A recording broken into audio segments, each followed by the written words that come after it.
All right, so we have Joe Aldric today nomination for the best experimental film for Pit and Pendulum. So congratulations, Joe. Thank you for being here today. Thank you, Eloise, for having me. So we have a few questions for you. What made you go into filmmaking at first? Well, I've always had stories playing out in my mind, stories that I kind of want to share with the world. Being an avid film enthusiast made making a film kind of a natural progression to telling stories, to telling my particular stories anyway. In the early years, I worked at behind the scenes in television, which kind of gave me a grounding in production. Then I made a couple of TV movies, which I produced and directed. Then a couple of European producers hired me as a screenwriter for their projects. And since then, I've been working on personal projects like Pit and the Pendulum. That's kind of, where it's all been. But I've always had storytelling is part of my DNA, so to speak. And that's really comes out strongly visually. So filmmaking is something that I feel compelled to do one after another. Like it's my next project that I'm more concerned with as opposed to the one that I just did, kind of thing. Okay, awesome. Thank you. And how would you make the film that you submitted to us better if you could? Yeah. If I could, we all have the dreams of being able to do something specially different with what we had, but I would definitely go for a better camera. I we worked with a GoPro, because at the time was the time that I could we got into doing the story. Um, was that we could only get 4K video out of a GoPro in an inexpensive way, so that we could sort of demonstrate the idea that anybody could tell a story with the simplest equipment, which is really what we did with this project anyway.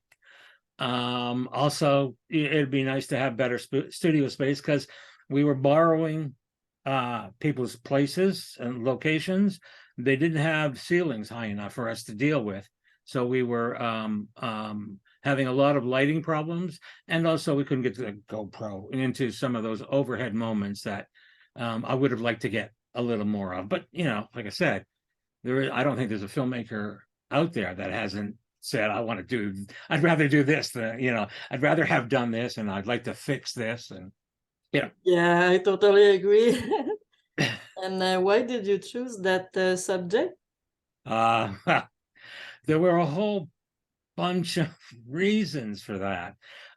First, it was the ability that I could get this project put together on my own, so that I could assemble the bits and pieces and the people without going into a huge group of production team or anything. And the story is in public domain, so I didn't have any rights issues. But it also comes with its own built-in fan base.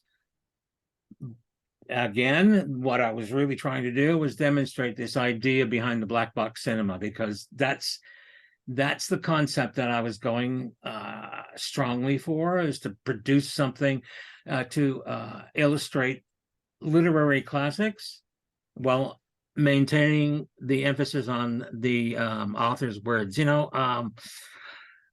Most productions of any kind of classic story have deviated from the story, or worked on destroying parts and bits that were essential to the story. I wanted to take a really good look and good strong look at this story the way Poe told it, and then re-envision it for the modern age, but without doing anything to embellish it or make it different than what it actually was. And we've had a couple of good enough reactions for me to realize that I managed to accomplish that. But I also changed genders. I wanted to shake up all those Poe enthusiasts because I wanted to emphasize the universality of the story. Life under an all-seeing oppressor is kind of what this, whole run is. And to reinforce all that universality, I took out references to time and place.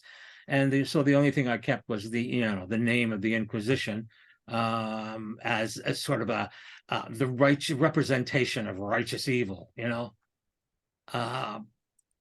Those are some of the reasons. There are, I was doing all kinds of approaches to demonstrating how easy it was to make a film without much back material, and how a film is structured in such a way as to evoke emotions from an audience, and how you could do that without a whole bunch of scenery and a whole bunch of props or a whole bunch of things. We got into the mind of the audience without showing them hardly anything except for a person laying on the dais. That's what the magic of the whole thing was about. That's what I felt anyway. Yeah, that was very intense, the film. I found it very well made and intense. So it was congratulations, was super nicely made. So I think you really achieved what you just described. Without any Good. I'm doubts. glad. Yeah. I'm glad I frightened people. That was the whole point of it. The strength of this, though, is there is a caveat to all this, and I know that it's difficult in film festivals, but this has an Atmos soundtrack. So it is best to be seen with an audience in a theater that has the right equipment to give us all.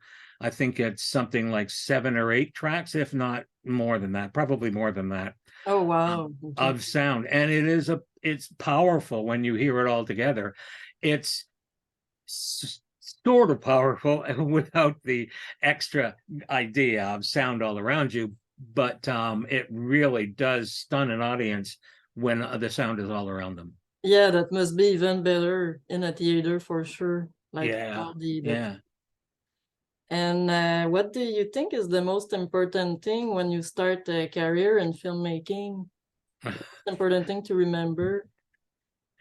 The number one and prime thing, and the only thing I can really think of as an absolute, is that remember that filmmaking is a creative collaboration. So, and it works best when everybody understands what that film is about that you're working on.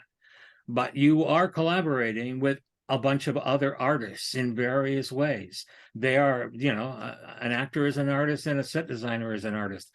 They have to react to the material in the same way that you are reacting to the material. So you have to understand the collaborative nature of the project. You can't run around dictating, although a lot of directors do, and they're good at it. But, I like to pull resources, pull things from people that they want to give me, as opposed to an order. Yeah, that's very good advice. Like to learn more like how to work as a team. Exactly. It is a team. Everybody. People often talk about it as like running an army and a military concept, but it is in that sense. But it is not that dictatorial. Everyone gets a voice. Everyone should get a voice. Nice. And can you give us a hint on your upcoming projects? I'm hoping that this Pit and the Pendulum is going to generate some interest in the black box cinema concept for presenting more illustrated classics. There are more out there that can be done.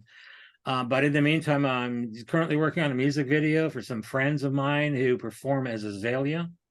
And I'm juggling a few projects based on my screenplays, depending on the funding. And one of those is a graphic novel. There are things all over the place, but nothing is strong enough yet for me to bandy it about and say it's coming. Okay, and do you have a website where we can follow you? Yeah, I was wondering how we're going to do that because I have a couple of them. That's the thing. And I'm wondering if you want me to Yeah, post them or to say them or. yeah, if you can send me the links, I can put them under the YouTube videos with the interview. So people Okay, will. so how do I post it? Sorry, if I have a main site which is jaldricgaudet.com. Yeah, you could send me the link via email and I will just write it under the interview. Okay, excellent. That's great. Nice. So thank you so much again for the interview today, Joe. And Okay, thank you for talking with me. You let me know what's happening with it and everything. yeah, exactly. So I'll keep you updated on the winners and everything else.